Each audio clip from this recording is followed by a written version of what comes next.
Hey everyone, Dr. Allison here, and today coming at you with this little video. It's kind of just an insight into how we do our prepping. We've been getting a lot of questions about how to successfully plan to follow the AIP way of living, especially if this is very new to you. So we thought this would be super helpful. So first it starts with the grocery shopping trip. So we usually do that on either a Friday or Saturday, and then when we get home from the store, depending on our schedule, that day we will start the prep, or we'll do it the following day. But our prep always happens on a weekend. So what you can see behind me, this is the end result of our prep. So we did this all yesterday because our schedule allowed for us to do it yesterday, got it done, so that way there's nothing to interfere with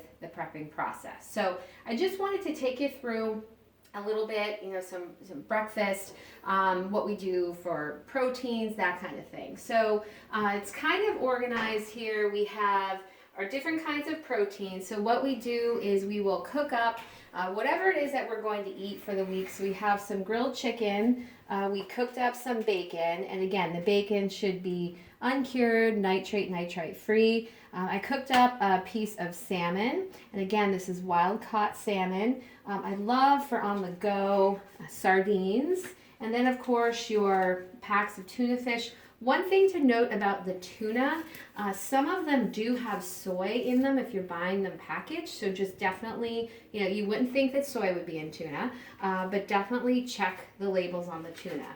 So this is kind of like our grab and go. I also do ground turkey, which the ground turkey has been divided and put into these bowls over here, which I'll talk about. But that's pretty much what we do for protein throughout the week. And then you'll see here, this is fennel. Love fennel. It's great if your stomach is a little upset because it has that licorice flavor. It's also called anise.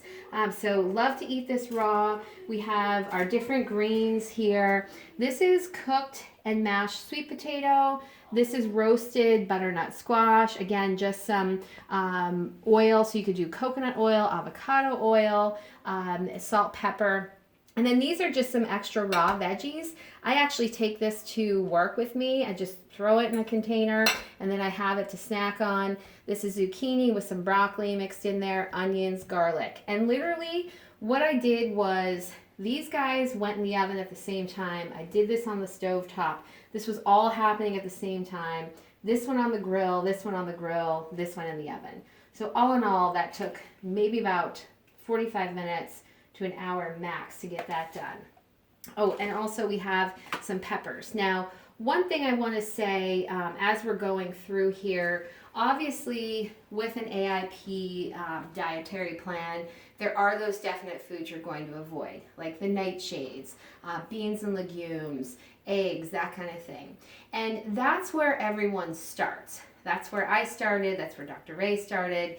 And as you go through, of course we have some people who just love that core group of foods and they have no desire to introduce anything else back into the diet, which is perfectly fine. If that's what you want to do, that is awesome. However, if you want to expand a little bit, get some more variety, you start out with that restricted list. Okay, because again, what are we doing? We're trying to decrease the inflammation and we're removing those foods that can promote inflammation or our common sensitivities.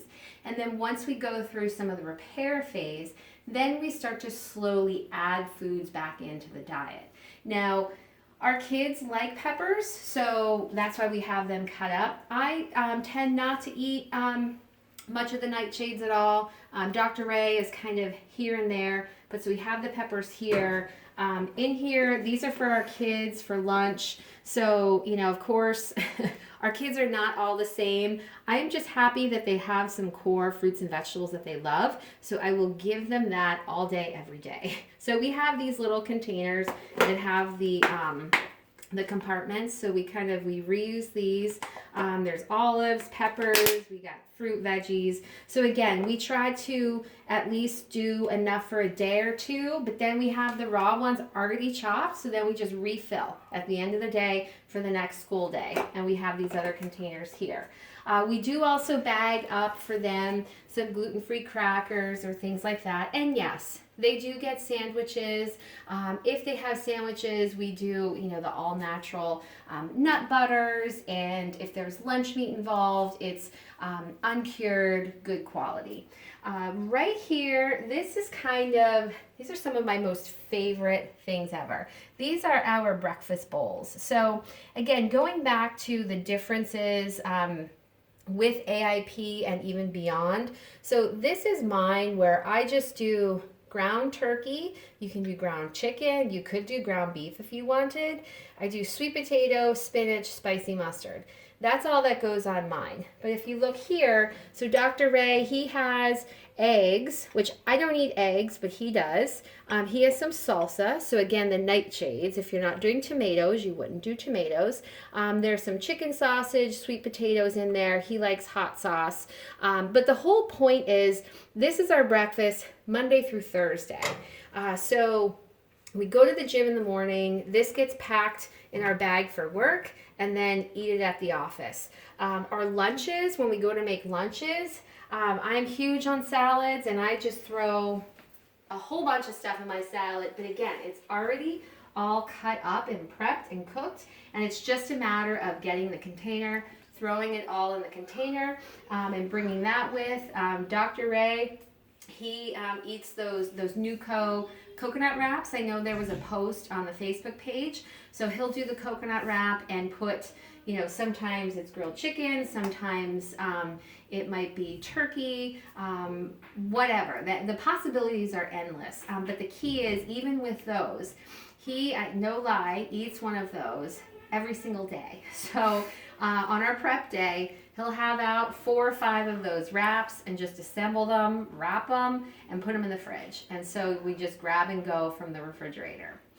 Another thing that I do that I like to have part of my day is a shake or a smoothie. So I have back here some of the things that I add in. Now, for those that are in the Repair Bite phase, if you're not a huge fan of the Repair Bite by itself, when I was taking Repair Bite, although I actually enjoyed the flavor of the Repair Bite, I would put the Repair Bite in my smoothie along with some form of protein. So you can do collagen powder.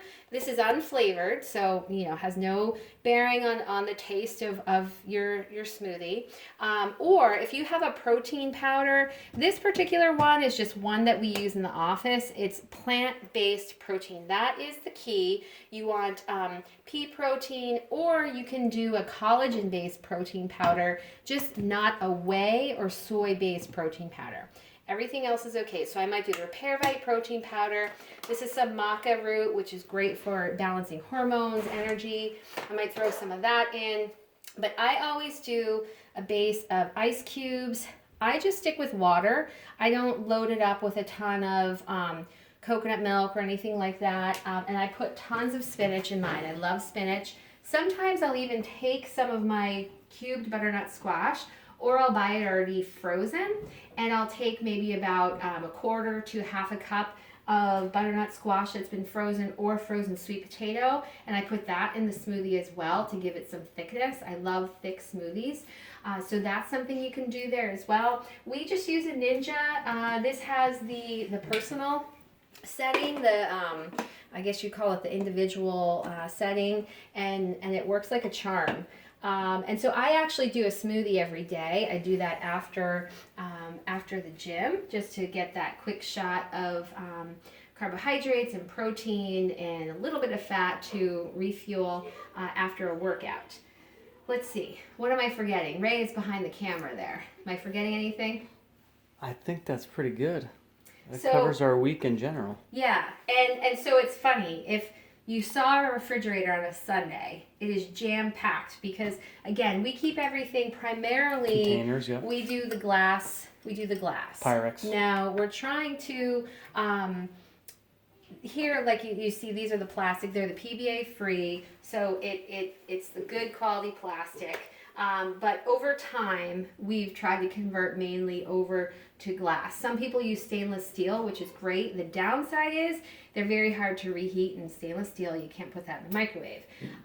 But so we do everything in containers, and then we just load up the fridge. So if you saw our fridge on a Sunday, it is jam-packed. You can't get anything in there. But come Thursday morning, it is completely empty. If I remember, I'll take a picture of our refrigerator. We'll put everything in the fridge, take a pic, and then we'll take a picture on a Thursday. It literally looks like we have no food. But that's okay, because you know everything is fresh. And you know, food shouldn't be hanging around for weeks on end in your refrigerator. So I hope this has been helpful. If you have any specific questions, or if I rush through some things or something isn't clear, please feel free to put a comment on the page. Either myself or Dr. Ray will answer it. I mean, this stuff here, I love doing this stuff, and I'm happy to share any tricks or anything that I can with the group. And likewise, if you guys have a certain way of doing things that makes it easy for you, please feel free to post. That's what we're all about, is sharing, because you know, when we share with each other, that's how we empower each other and raise each other up to be successful. And that is ultimately what this is all about, is just making each one of us successful so that we can feel the best we can and be the best version of ourselves. So for now, that's all. But if I think of anything else, I'll shoot another video. But have an awesome day, and I'll talk to you soon.